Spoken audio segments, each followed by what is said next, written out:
इन दिनों एक चर्चा सबकी जबान पर है कि गोदी मीडिया का बेताज बादशाह आज की तारीख में वो सरकार का सरदर्द क्यों बन गया है।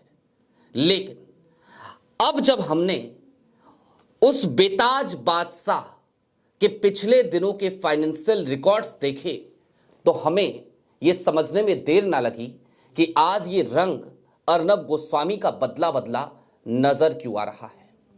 दरअसल मामला बहुत ज्यादा पेचीदा नहीं है और ऐसा भी नहीं है कि यह रंग हमेशा ही इसी तरीके से बना रहेगा।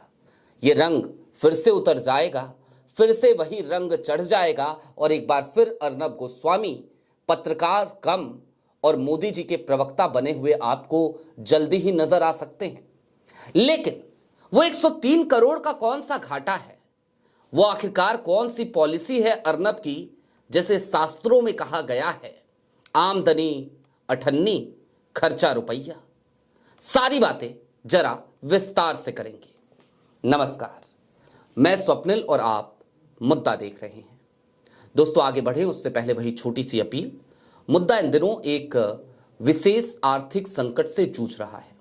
एक तरफ हमारे मेन बैंक अकाउंट फ्रीज चल रहे हैं तो दूसरी तरफ हमारे 2.5 साल पुराने चैनल को लंबे समय से छीन के रखा गया था। आज इस चैनल पर भी एक नोटिस आ ही गया है, लेकिन इन सब के बीच बेबाकी हमारी जारी है और इन सब के बीच किसी पॉलिटिकल पार्टी के दफ्तर की एक कप चाय पीना भी हमें गवारा नहीं। लिहाजा आपसे अपील है, यदि आप चाहें, यदि आप सक्षम हो तो मुद्दा की छोटी छोटी मदद जरूर कीजिएगा। इसके लिए आप स्क्रीन पर दिख रहे QR कोड या फिर के नीचे दिख रहे UPI नंबर का इस्तेमाल कर सकते हैं।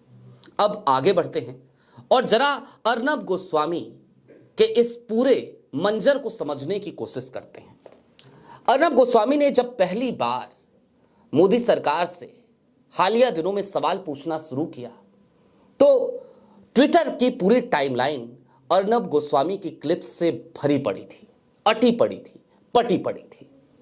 तमाम लोग तमाम तरीके की बातें कर रहे थे और खास तौर पर कुछ लोग तो यहां तक कहने लगे कि देखिए अर्नब गोस्वामी उसी तरीके से एक बार फिर, उसी रौब के साथ एक बार फिर, उसी बेबाकी के साथ एक बार फिर पत्रकारिता के मैदान में कूद पड़े हैं। लेकिन क्या वाकई में हकीकत यही है, हकायक यही है, या फिर कि इसके पीछे अर्नब गोस्वामी का कोई घाटा है, अर्नब गोस्वामी का कोई दर्द है, जो दर्द उन्हें आज की तारीख में यह करने पर मजबूर कर रहा है। दोस्तों यह साल था तकरीबन 2019 का। अर्नब गोस्वामी ने अपनी फर्म की शुरुआत करी थी उस जमाने में और नाम रखा था रिपब्लिक टीवी और आर भारत। ये 2 चैनल्स हैं, आप सब जानते हैं। हालांकि अब रीजनल चैनल्स भी काफी सारे आ चुके हैं रिपब्लिक के। इनकी यूं तो 3 कंपनियां रजिस्टर्ड हैं, लेकिन उसमें जो मेन कंपनी है, पेरेंटिंग कंपनी की बात मैं नहीं कर रहा, जिस कंपनी के थ्रू ये मीडिया नेटवर्क चलाते हैं उस कंपनी का नाम है ARG outlier media private limited. और इस कंपनी का फाइनेंशियल ईयर 2019 में जब इसकी शुरुआत हुई थी तो आपको याद होगा खूब एडवर्टीजमेंट्स किए गए। भारतीय जनता पार्टी के एक नेता थे जो बाद में मंत्री बने, सांसद थे, उनका पैसा भी इनकी फर्म में लगा।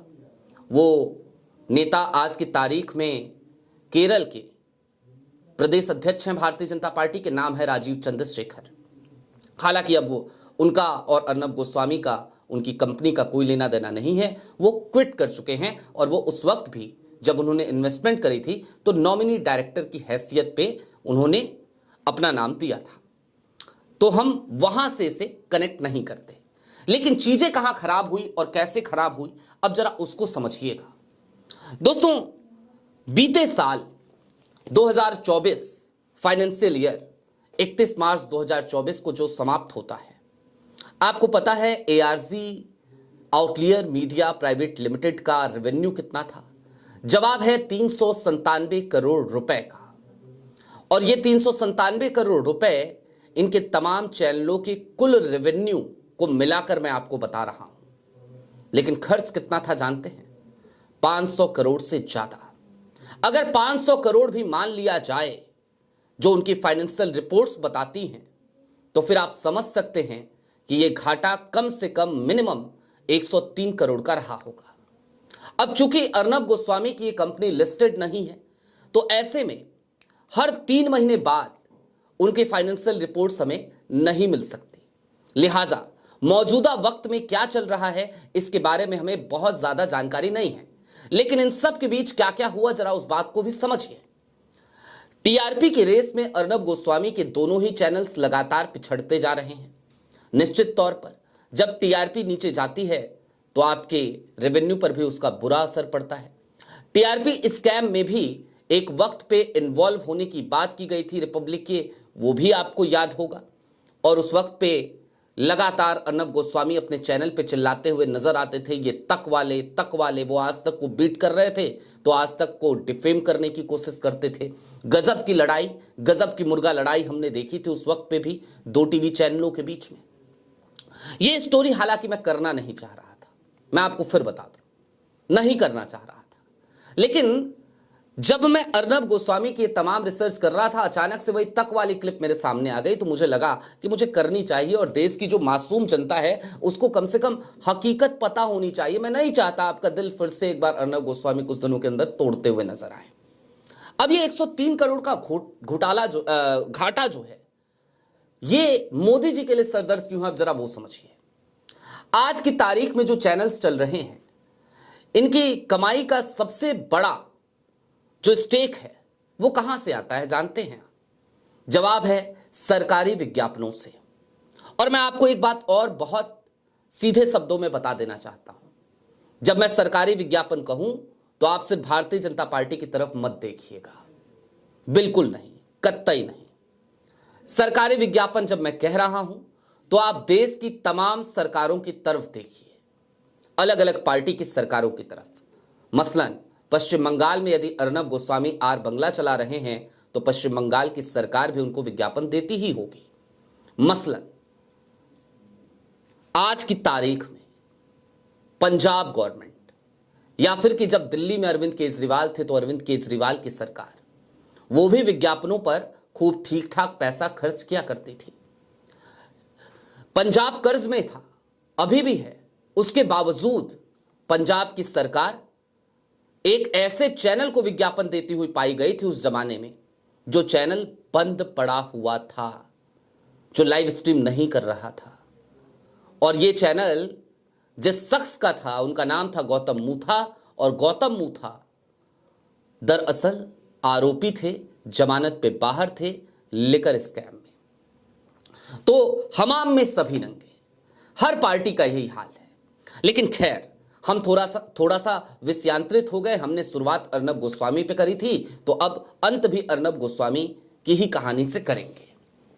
दोस्तों, अर्नब साहब ने जब चैनल शुरू किया तो उसके खर्चे बहुत ज्यादा थे, जाहिर सी बात है, लेटेस्ट टेक्नोलॉजी लेकर आ रहे थे अर्नब। हर जगह पर रिसोर्सेस में किसी भी चैनल से पिछड़ने की कोई बात ना हो जाए, इसका पूरा ध्यान रखते थे अर्नब। मुंबई से लेकर नोएडा तक बड़े अच्छे और बड़े बड़े स्टूडियोज बनवा रहे थे अर्नब। जाहिर सी बात है, पैसा दिल खोलकर खर्च किया जा रहा था, और उसके बाद से ये लगा था कि रेवेन्यू के तौर पर ये पैसा वापस आ जाएगा। अब ये जो सरकारी विज्ञापनों का खेल है ना, इसमें अर्नब इस बार पिछड़ते हुए नजर आए। 2024 में भी पिछड़े, और जानकार बताते हैं कि 2025 का जो साल चल रहा है, जो अब समाप्त होने वाला है, जिसकी रिपोर्ट 2025-26 की 31 मार्च 2026 को हमें मिलेगी अर्नब गोस्वामी की कंपनी की, उस रिपोर्ट में रेवेन्यू और ज्यादा कम होगा। यानी कि ये जो 397 करोड़ है, बहुत हद तक संभव है ये 180 करोड़ का रेवेन्यू हो, या 170 करोड़ का रेवेन्यू हो, या 200 करोड़ का रेवेन्यू हो। 50%, 55% की कटौती है रेवेन्यू में। और ये जो रेवेन्यू की कटौती है, इसमें एक बड़ा हिस्सा सरकारी विज्ञापनों की कटौती की वजह से है। अब सरकारी विज्ञापन उत्तर प्रदेश की सरकार भी खूब देती है, क्यों नहीं मिल रहा अर्नब को, ये अर्नब जाने।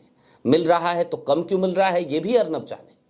लेकिन जाहिर सी बात है, जब ये तमाम चीजें हो रही हैं और अर्नब के सामने वो स्थिति दिख रही है कि पैसे भाई धीरे धीरे अकाउंट में कम होते जा रहे हैं, रेवेन्यू का एक ऐसा हाल हो पड़ा है जहां पे एक्सपेंसेस निकालने मुश्किल हैं, घाटा हो रहा है, लोन लेना पड़ रहा है, तो फिर कोई भी व्यक्ति ऐसी स्थिति में जो एक सफल मीडिया एंटरप्रेन्योर बनने के लिए मैदान में उतरा था, जिसने एक ठीक ठाक नाम कमाया हो अपनी जिंदगी में, उसको झुंझलाहट तो होगी, उसको फ्रस्ट्रेशन तो होगी, और उसके बाद वो अपने हथियार का ही तो इस्तेमाल करेगा। तो अर्नब गोस्वामी का यही तो हथियार है, वो अपने हथियार का इस्तेमाल कर रहे हैं। जाहिर सी बात है, अर्नब एक अच्छे पत्रकार रहे हैं। आज की तारीख में वो क्या हैं ये आप बेहतर जानते हैं, लेकिन आज की तारीख में वो जो कर रहे हैं, इसे आप पत्रकारिता समझ रहे हैं, तो मैं इसे सीधे तौर पे यही कहूंगा कि शास्त्रों में इसे कान ऐंठना कहते हैं, कि कान ऐंठा जाए ताकि सरकारी विज्ञापन फिर से मिलने लगे और एक बार फिर चीजें जरा थोड़ी सी स्मूथ हो जाएं, और फिर क्या है, सरकार अपनी है, लोग अपने हैं, महिमा मंडन चालू कर दिया जाएगा।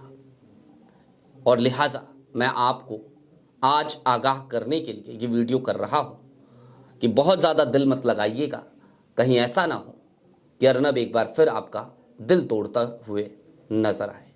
अभी के लिए दीजिए इजाजत, चलते चलते फिर वही अपील, चैनल पे नए हो तो सब्सक्राइब करते हुए जाइएगा, सक्षम हो तो छोटी छोटी मदद मुद्दा की जरूर कीजिएगा। बहुत शुक्रिया।